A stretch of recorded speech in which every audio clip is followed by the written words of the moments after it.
लोकसभा निवडणुकीची आचारसंहिता कोणत्याही क्षणी लागू होऊ शकते. मात्र महाविकास आघाडीकडून अद्याप उमेदवार ठरला नाही. यावरून महाविकास आघाडीची परिस्थिती किती बिकट आहे हे ओळखा, असा टोला केंद्रीय पंचायत राज्यमंत्री कपिल पाटील यांनी लावला आहे. केंद्रीय पंचायत राज्यमंत्री पाटील यांना भिवंडी लोकसभा मतदारसंघातून तिसऱ्यांदा उमेदवारी जाहीर झाल्याने त्यांनी आज कल्याण पश्चिम येथील कार्यालयात पत्रकार परिषद घेतली. यावेळी त्यांनी उपरोक्त टीका केली. मंत्री पाटील यांनी सांगितले की भिवंडी लोकसभा मतदारसंघातून राष्ट्रवादीने आधीच एक उमेदवाराचे नाव घोषित केले.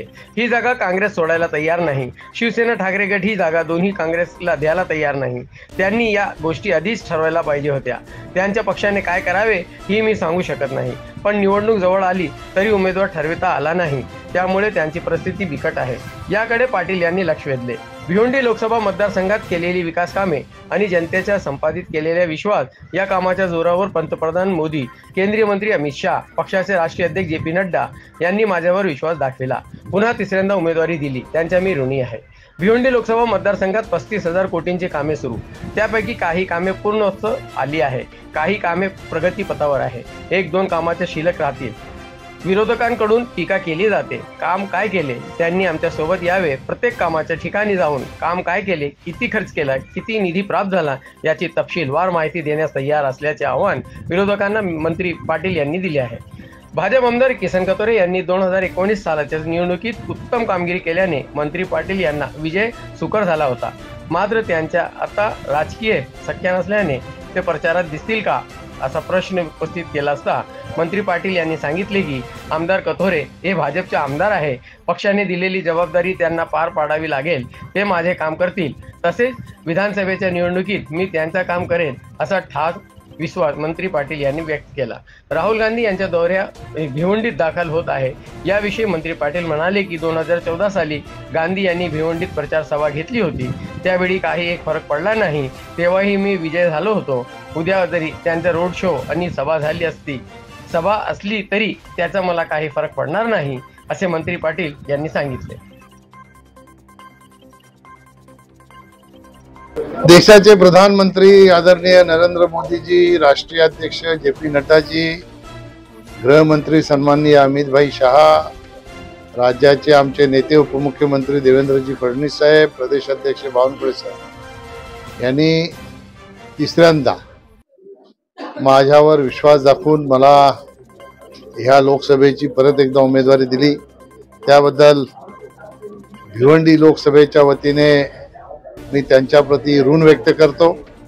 खऱ्या अर्थाने मागच्या 10 वर्षामध्ये मोदीजींच्या नेतृत्वामध्ये जी काम करण्याची संधी मिळाली, विकासाचं जे काम केलं, इथल्या जनतेचा जो विश्वास संपादन केला, त्याची ही पोचपावती आहे असं म्हटलं तर चुकीचं ठरणार नाही. मोदीजींच्या नेतृत्वामध्ये संपूर्ण देशामध्ये प्रचंड मोठ्या प्रमाणात विकासाची कामं सुरू आहेत.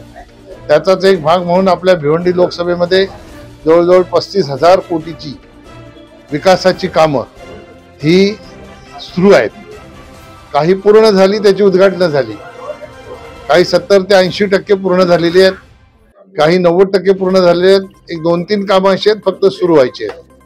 मी परत एकदा आपल्या माध्यमातून सांगेन की ज्याला कोणाला या बाबतीत शंका असेल तर आपल्या सगळ्या पत्रकार बंधूंसोबत प्रत्येक कामावर जाऊन ते काम आणि काम आमच्या माध्यमातून आम्ही दाखवण्याचं काम सुद्धा करू, जेणेकरून त्यांना विश्वास बसेल. कारण विरोधकांची टीका सतत असते, 10 वर्षात काय केलं नाही.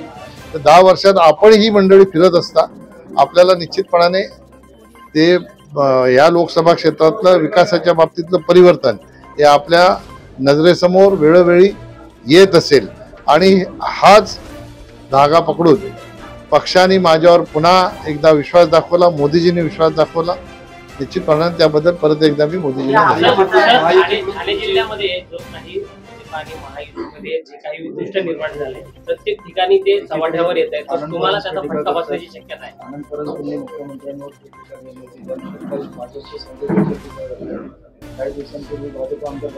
बघा, माझं म्हणणं असं आहे की या बाबतीत आमच्या वरिष्ठांनी सगळ्यांनी सांगितलं की याच्यावर कोणी काही भाष्य करू नका. त्यांच्या स्तरावर हे सगळे विषय चर्चा करून त्या चर्चेतनं ते सोडवतील. शेवटी मुख्यमंत्री आणि दोन्ही उपमुख्यमंत्री ही तिघं एकत्र येऊन ती स्ट्रॅटेजी ठरवत असतात. खाली कार्यकर्ते हे खालच्या परिस्थितीनुरूप बोलत असतात, पण जेव्हा वरिष्ठांकडे ही परिस्थिती जाते तेव्हा निश्चितपणाने त्याची सगळी माहिती घेऊन वरिष्ठ त्याच्यातून मार्ग काढत असतात. ज्या काही गोष्टी आपण या ठिकाणी मला सांगितल्या, ज्या समोर आलेल्या आहेत, त्या सगळ्या गोष्टींचं निराकरण निश्चितपणाने होईल आणि महायुती जेवढे महायुतीचे घटक आहेत ते सगळे एक दिलाने कामाला लागतील आणि ह्या लोकसभेच्या निवडणुकीला सामोरे जातील. आपल्या मतदारसंघामध्ये राहुल गांधींचा दौरा आहे, राहुल गांधीची यात्रा आहे तुमच्या मतदारसंघामध्ये, काय आपलं मत? 2014ला राहुल गांधींनी माझ्या मतदारसंघात सभा घेतली होती, तेव्हा काही झालं नाही. आता दौरा करून काय होणार आहे? लोक मोदीजींच्या विकासावर विश्वास ठेवून आहे. विकासाच्या माध्यमातून मोदीजींनी जनतेचा जो विश्वास जिंकलेला आहे त्या विश्वासाला लोक मत देणार आहेत. लोकांची मानसिकता सेट आहे. 2024ला फिर एक बार मोदी सरकार, अब की बार 400 पार. त्याच्यामुळे राहुल गांधींचा दौरा येऊ नाही तर अजून काही येऊ, भिवंडी लोकसभा क्षेत्रामध्ये निकालामध्ये काही फरक पडणार नाही. आता ह्याचं उत्तर तेच देऊ शकतात, पण ही संभ्रमावस्था आहे. राष्ट्रवादीने आधीच एक व्यक्तीला घेऊन टाकलं की तुम्हाला आम्ही उमेदवारी देतो. काँग्रेस तिकडे सोडायला तयार नाही. शिवसेनावाले सांगतात ही जागा आम्हालाच पाहिजे. खरं तर त्या लोकांनी आधी हे ठरवलं पाहिजे, उमेदवारी कोणाला द्यायच्या नंतरचा प्रश्न हा आमचा विषय नाहीये.